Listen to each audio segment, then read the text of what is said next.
Interview Like a Storm, Matt and Chris. Okay, why are we talking in a monotone voice? I am a robot. Alright guys, so as of today, you guys are still number 1 on Sirius Octane, number 6 on the rock in New Zealand, as of today number 50 on the active rock charts for Love the Way You Hate Me. A couple questions for me before I get to the other guys' questions. First of all, Part 2, Chaos Theory Part 2, when can we expect to see that out this year? I think we'll be looking at that being released in the middle of the year. We've been working on a lot of the songs, and it's funny because the single Love the Way You Hate Me kind of took on a life of its own, and so we've been splitting our time between promoting the single and doing Chaos Theory Part 2. Yeah, I mean, because we did all the stuff ourselves, and we obviously run everything ourselves, and so obviously it takes a lot of time, and we wanted to be in control of everything we're doing, and we wanted to be in control of the music, but that just means sometimes you need to spend time doing other things, and Chaos Theory Part 2 is going to be awesome though. We were working on all the songs when we were in New Zealand. We had 2 weeks at our cottage lake house down at Taupo, and I mean the music is sounding awesome, so we can't wait to get it out there and start playing some new songs. So you guys are going on tour here with Scott Stapp, and after you're done with that, you're going to be with Zach Myers on an acoustic tour. And then it's with Saving Abel, and that's going to take you guys to pretty much till the end of May. Yeah. Ish. So, who are you planning on touring with after that? What are you looking at? Well, who would you like to tour with after that? Oh, yeah, I'm gonna put you on the spot. There's a lot of amazing bands out there. If James Hetfield rang me up and asked me, I wouldn't say no. Or either James Hetfield or James Roe. James Roe. One of those two. One of those guys is good. One of those guys suck. I mean, obviously, there are a ton of bands we'd love to tour with. Alter Bridge, Shinedown, bands we've toured with before. We'd love to tour with them again. I mean, there's no shortage of awesome bands up there, and we're doing a lot of festivals this summer, I know, in May and June, so we'll probably do that, and we will have been on the road for over 3 months at that point, so I think we'll take a week off and work on Chaos Theory Part 2. Cool. So now you guys were short a drummer and put it out there to have people send in YouTube videos. So who's the guy you got? Tell me about him. We got Justin, who is from northern Wisconsin, and I was sitting in New Zealand going through videos from all over the States, and Justin's video was amazing, so I got in touch with him straight away, and it's kind of surreal to be sitting in New Zealand in the summer and writing to a drummer who is in Wisconsin in the winter, to jack up a tour that starts in Chicago. So that was kind of an unreal process, but his video was incredible, and it's been awesome to play with him. So what was it that actually set him apart from all the other applicants? Well, we got a lot of great videos. A lot of the drummers who submitted were really talented. Justin learned the song, exactly, which was incredible given the technicality of the drum solo in the middle of Love the Way You Hate Me. So that was very impressive, and he just had a great attitude, so we thought that he'd be a great guy to play with, and he has been. Alright, so off of the touring stuff, I got a list of questions here from MDG. I'm going to start off with a couple of my own. How do you guys feel when you look at YouTube and see people doing covers of your songs? I mean, how does that make you feel? It's amazing, I think. It's always an incredible feeling when you look at, like young musicians, especially, teenagers who are recording your songs, and we all remember being teenagers starting out learning other people's songs, so you get this crazy sense of accomplishment in a way. I think we should just hire them to be the touring band, and we'll just stay home and write Chaos Theory Part 2. There you go, exactly. You go. That's how we're going to do it. They can all fake the accents then. Exactly. Right. No one knows what a New Zealand accent sounds like anyway. You're just taking our word for it that this is what it sounds like. True. We're actually from France. Yeah. Right. From French Polynesia, though, it's a sort of different dialect, which is why we don't sound like the traditional French. Right. Chris, your shoes. Tell me about your shoes. They are like, I've not seen another pair like them. What are they? Where the hell do you get them at?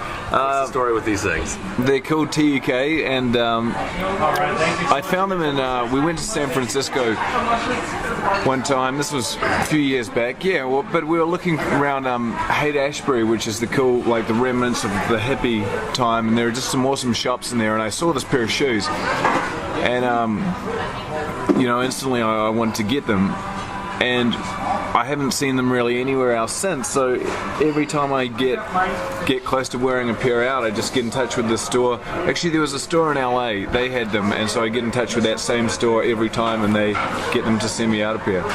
So, but they're awesome, man. I mean, the thing I like about them is, I mean, I don't dress up obviously to go very many places, but even if I do, I can wear the same shoes. You know what I mean? And they got skulls on the bottom, so there you go. All right, we're going to get some questions from the people from MDG. First one is from Thomas DeMarco. He wants to know, what bands out there do you think are underappreciated, that don't get enough playtime, don't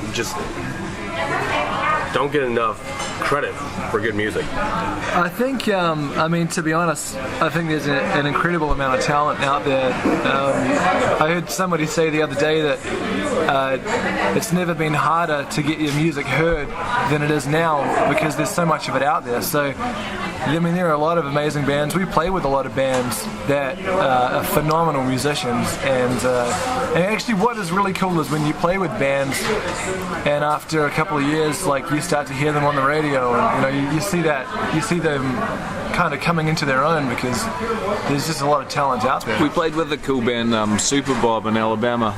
Yeah, they were awesome. I think a week ago or something. They were awesome, I mean, incredibly talented band. I mean, I'm sure, and we'll hear more of them too. I mean, it's just... They're making their rounds. They're getting bigger. They sure are, man. They're an awesome band. Very cool dudes too. Yeah. Yeah. George P. wants to know, do you prefer larger or smaller venues, and why? Or what's the advantage of having a smaller venue? What's the advantage of a larger venue? I think, they definitely both have their positives. I mean, a small venue is awesome because it's so, like, your fans are right there. It's such like it's kind of like an intimate experience, and it's you just, the music just. I remember Mark Tremonti actually saying that a club is awesome because it's almost like one big speaker. And it is, when you blast the music off a small club, it just like bounces off the walls, and it's like a pretty intense experience. On the other hand, I'm really looking forward to playing House of Blues in Chicago on Wednesday. Right. We love big stages, so it's always kind of a trade-off. At a smaller club, you're much closer to your fans. It's much more, you get much more feedback from people because they're right there. But then, on the other hand, on a big stage, our music and our show is larger than life, and I think that probably has a bit more room to breathe at a bigger venue. I completely agree. I mean, we toured. It's funny, we've played some huge places and we've played some absolutely tiny places. And you play on stages so big that you can't hear what the other guy's doing, and then you play on stages that you're literally smashing into the dude all night. So, I mean, I think obviously we just love playing any chance we get, and the variety is so cool, I mean, it's the same with the variety, I guess, and doing the heavy stuff, and then, doing the acoustic tour with Zach. For us, I think we just like to, I don't know, just do as many different things as we can, We're on tour 10 months of the year, so every little difference is cool. Travis Walker asking, what words of wisdom would you have for an artist or performer that's trying to be seen? Just from your guys' experience. I think one of the things that's worked the best for us is to record and keep recording and keep writing the best music you can, and music that you're really passionate about. Every time that we've had a break in our career, or we've moved up to the next level, or we've had an amazing opportunity, it's come from us making the best music that we could and making music that we loved, and then having somebody hear that. When we did, well, I should say it's kind of funny that Love the Way You Hate Me is doing really well, because we never ever expected that, you know, and we were at a crossroads when we were making that album between, you know, having people telling us that we needed to go with these people and we needed to go through the traditional model, and if we didn't get this manager then we were never going to be anything, and all that kind of stuff. And the three of us just decided, like, let's just do exactly what we love to do, and let's just make the music we want to make and see through our vision. And honestly, it's been just the best thing we ever did, because then every success you get, or everybody that likes it, you feel good about it. You don't feel like you've cheated them or cheated yourself in some way by doing something you don't believe in. So to have it happen like this, I think, is definitely the most incredible feeling, to be playing music you agree with. I mean, we'd also, you know, you get told to go and write with songwriters and that kind of thing. And at the end of the day, if you don't like what you're playing, I mean, how are you going to play it right every single night? So I would say that. I would say absolutely, like, stick to your guns. I would say work hard. Like, you know, look at the guys that are doing what you want to do, the guys that are playing guitar at the level that you want to be, and just practice till you get to their level. You know, we've played with Mark. Obviously was a really inspiring dude in that he would practice 6 hours a day on the road, and it's that kind of thing. Like, you should always be learning, trying to get better. All right. Joe Rod has a kind of a few questions all in one here. He goes, what's it like going on tour with your brothers? Sucks. It sucks. Have you guys always been this close? Has the touring brought you closer? And who does your mom like the best? Okay. Well, I don't even know what one to answer first. I'd say, I mean, touring as brothers is, I mean, we always say that, you know, you go out on tour with anyone, you spend 23 hours a day with them for 10 months, you're basically going to become like family. But, you know each other as brothers, you know each other's personalities, and you know what to expect. And I think a big part of touring, almost more than the music, is the fact that you're all on this, like, big adventure together. So being brothers is a big part of, I think, of helping everything fit together and everyone's on the same page. And I mean, we have always been close. You know, we always had a lot in common growing up, and Kent and Chris didn't kick my ass too much, so that helped. But you know, we all should have, looking back. I know. On it. Yeah. But you know, we all loved music, and so we've all had that in common. But you know, touring brings you closer for sure, because you experience these things that, you know, I mean, like opening for 14,000 people in Pittsburgh, or hanging out with Maynard from Tool, or, you know, these experiences that you can't really explain to somebody what that's like, and you get to share that stuff with your family, which is pretty awesome. I think also, you know, I mean, the thing is, with your brothers, you can always count on them. You can always rely on each other, and I mean, that's just been huge for us, because it's funny, you know, Mum always comments on I guess the roller coaster ride. People always say the roller coaster ride of life, but the highs and lows that you go through in the music industry are just insane, as you know. I mean, you could record the same song. I mean, we recorded Love the Way You Hate Me, you know, how many months before anybody started playing it. And it's awesome to have those people to share the success with, and it's even better to have those people that you can always count on, you know, when you need to push through the wall or whatever. So, I mean, it's been awesome, man, and definitely the whole thing has brought us closer. So who does Mom prefer? Matt, Chris, or Kent? How could you pick, James? Yeah, how could you pick? That's tough. Not my question. You one can do you think. You prefer? can think Joe Rod. Well, I don't like you that much. Okay. Joe, that's tough, matey. I don't know that we could. I don't think. Ask my mom, man. Yeah. I don't know. We'll put you in touch with her. Mom, if you end up reading this, go ahead and report back to me. Let me know. Next question by Robert Towers. He wants to know what motivates you guys to keep making music. I mean, the fact that we love it, I think. I mean, I think it would be harder to stop making music than to keep making music. You know, it's like an obsession, and it's something that I think you feel like you have to do, which is, I guess, how you end up in this crazy lifestyle. You know, you're so consumed by your love of music and by wanting to create it and play it that you will completely restructure your life around it. And I mean, it's endless. Like, you know, what you can come up with music. I mean, with Love the Way You Hate Me, obviously we put a dig in there. We thought that everybody was going to hate it and be like, what the hell is this? And everybody loved it. I mean, so it's just with that and everything, you can just push out in so many directions and bring in every influence that you've got and try things you've never tried before. So, I mean, we love it. And the fact that you can record the music, make the album, and then get to tour it, which brings in a totally different energy. And there's also there's just so many inspiring players out there. You know, Mark Tremonti obviously was a huge inspiration to us as guitarists, and you're always being exposed to guys who push you as a musician and people who you look up to. So, you know, music's like a journey. It's never a destination. So it would be your whole life, and if that's what you love to do, then it's a great way to spend it. I heard someone once referred to it as a blessing and a curse, because, you know, it's all consuming and there's nothing you can do. You know, you can't stop creating it. All right. We call her Mama. She wants to know, where did you guys come up with the name Like a Storm, and were there any other band name ideas before Like a Storm? Yeah, there were a ton of names before Like a Storm. It was really funny. Ken and I were playing in a band in New Zealand, and then we thought about coming up here. And it's crazy how hard it is to get a name that no one's had before, get a name that you can trademark, get the website, everything like that.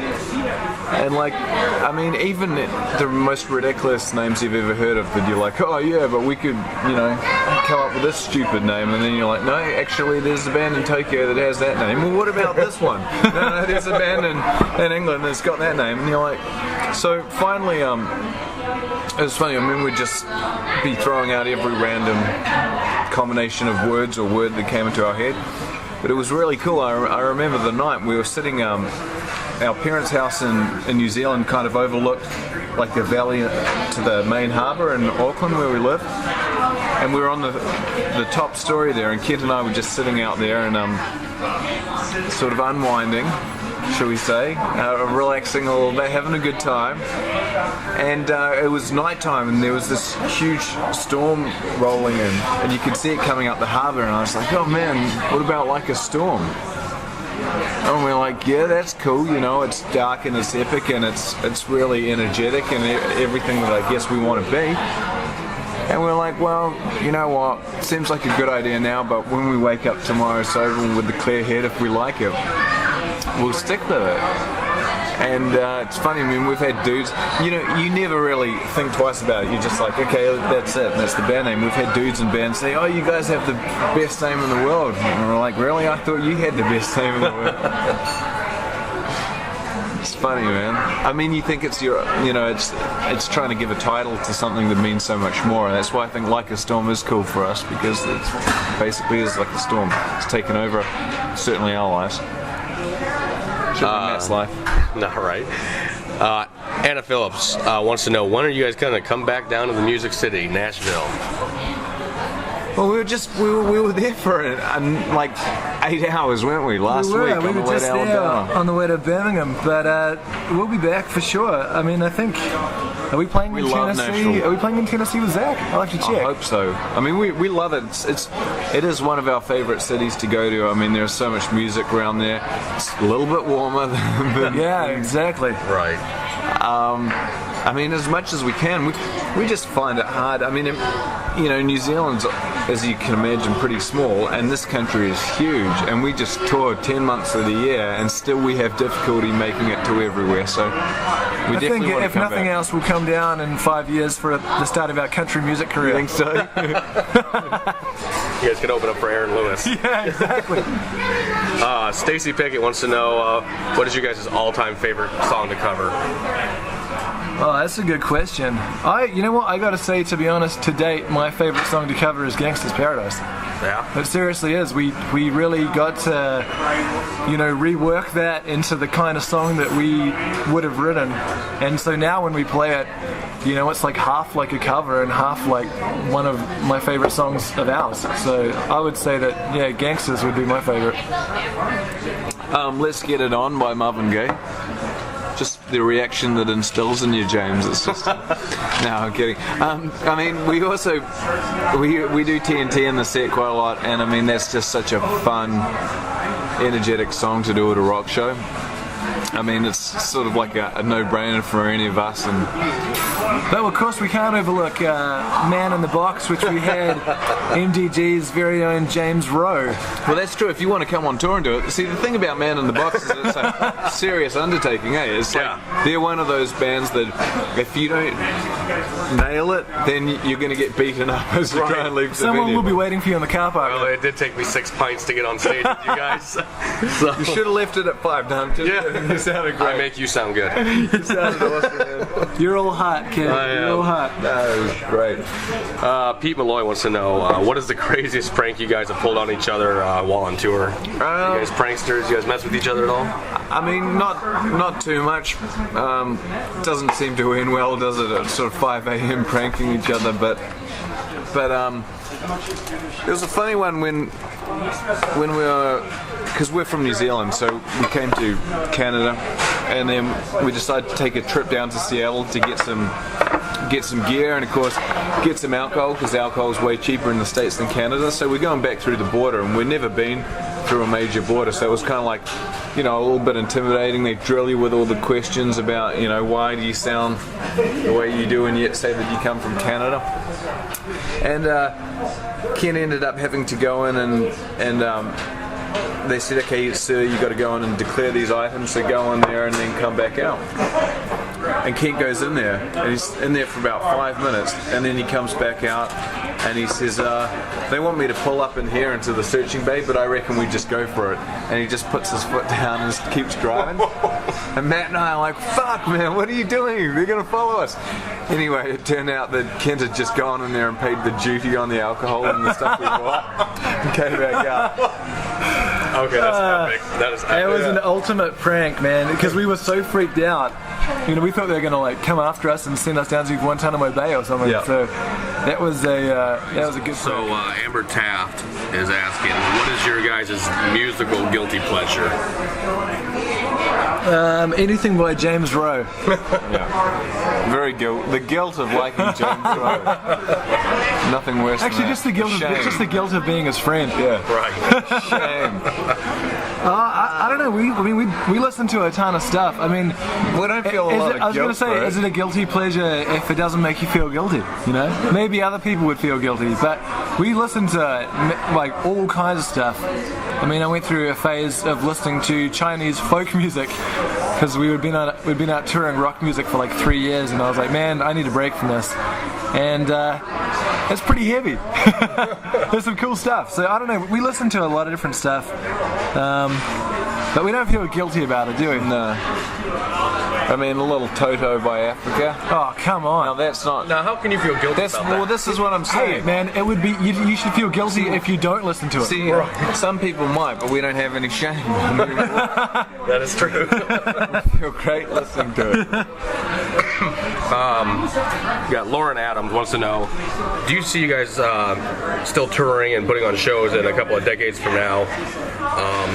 Or do you see yourselves more working on the behind-the-scenes stuff as like far as producing and stuff like that?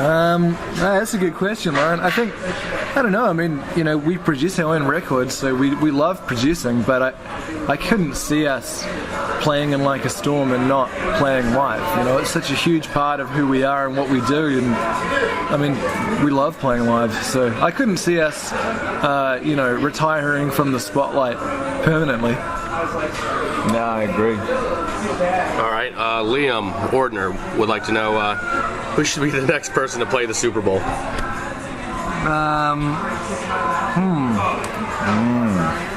Like a storm. You want Like a Storm to play? Well, get your votes into. Yeah, exactly. We only need like 60 million votes. I don't know, man. I don't know. How did that thing blow over with Red Hot Chili Peppers miming? I don't want to be the next one to do it, to have to mime and then get the backlash. Maybe Milli Vanilli. Milli Vanilli should be the next one. They've got the practice. Yeah, they're already Except for miming. one of them's dead. Okay, Milli. Okay, either Milli or Vanilli. What do they do? Either way.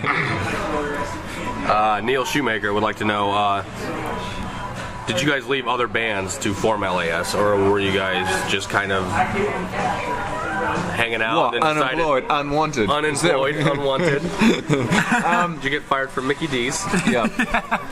Yeah. I left my band to join. Kent and Chris were playing together. Actually, it was really cool, you know. I mean, they were my older brothers and great musicians. I always looked up to them, and they asked me to join their band because we always just had such an awesome chemistry jamming together. And I think after a while, we just figured it made sense to play together. So I was singing in my own band, and I left that band to join Like a Storm, and I've regretted it ever since. Oh, Nah, so have I. I'm going to kind of throw these two questions together. Brian Bards and Christina Kawa. Brian wants to know what's the craziest show on tour you've done, and she wants to know what's the biggest problem you have encountered that may have kept you guys from doing a show or delayed a tour. I think, well, the biggest problem I would say, and any touring musician would know that, is getting sick. Like, if you get sick on the road, then you can't sing. If you can't sing, it's hard to go out there and do a great show. So I would say that's a good one, but I would say, what the hell was that storm? Winter Storm Cleon was sort of that's probably true, the actually. biggest thing that prevented us from doing the show last year. We were supposed to do a West Coast tour, and this huge, insane ice storm came through, and we couldn't make it the through the raw mountains. power of Mother Nature. We got told by the locals that if we went any further, we would die. And we were in a vehicle towing a trailer. We believe them. And you know, like, if a local tells you that they're not even going to drive half an hour, then you believe them. So what was the other one? What is the craziest show or tour you have done? Oh man, I think to me one of the craziest shows was playing Tinley Park in Chicago. There were like 15,000 people there. This was with Creed in 2009, and it's like a 4-level outdoor pavilion, and the sound of the crowd was louder than the sound of our instruments on stage, which was insane. So when people cheered in between the songs, and then we kicked into the song, people cheering was louder than the band. It was incredible, and that was just an amazing experience. So to me, it was almost like sensory overload. You know, there were so many people, and it was so loud that you almost were like just stunned. So to me, that was pretty crazy. Rock on the Range was pretty crazy too, you know, of course, not only because we'd played the night before in Michigan with Helmet, Machine Shop, right, and then basically driven straight, had like 2 hours of sleep, and then started pounding the beer, like a 50-50 blend of beer in one hand and Monster Energy drink in the other, just sort of... Which turns out leaves you feeling quite strange. but helps you through it. but makes for a great show. Considering you guys were the first band to play. Yeah, and which the was first, what, 11 o'clock in the morning? Well, 12, I think, but we had to be there at 9. So I don't think there was a point when we weren't trashed, because we'd played and hung out a bit the night before, and then we got up early the next morning. Well, it just made sense to keep going. So I think we maybe got an hour's sleep. Yeah. And that was a crazy experience to play that festival and then to play it, you know, kind of strung out on Bud Light and Monster Energy drinks. I mean, and just the amount of bands there, you know, obviously, like, from New Zealand, you don't get anything like that, where there are just, like, so many bands that you are fans of, you know?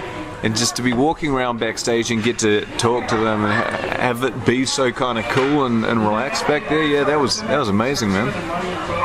All right, well, last question. Are you guys fans of The Walking Dead? I am, but it's quite hard to keep up with TV shows when you're on tour. Yeah, I haven't seen it, man. I can honestly tell you I've seen maybe 5 minutes of one. Are you a fan, James? I am definitely a fan. I am all the way caught up.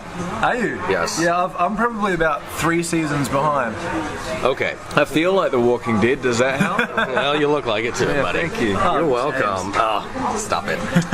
So might be that roofie you put in my drink. Hey, let's get weird. So the last question has to do with The Walking Dead, from Jessica Jasso. She wants to know, if you had to pick a character, which one would you be? I'd like to be the one that lives the longest. I've kind of lost touch with who's alive and who's dead, but I would prefer to be alive than one of the Walking Dead. Yep, good enough for me. I'd like to be whatever one gets paid the most. I don't know who the actor is that gets paid the most, but I'll do it. You'll do it. You'll do anything for money, won't you? No comment. I will stumble around for money. We know that. Yeah. Stumble around mumbling. All right, guys. Hey, I appreciate it. Here with Chris and Matt from Like a Storm. Thank you, guys. Thank you, man. very much for having us, Thank all dude. you guys for your questions and for all your support. Awesome questions, guys. Thank you very much. All right, MDG, we're done here. See you later.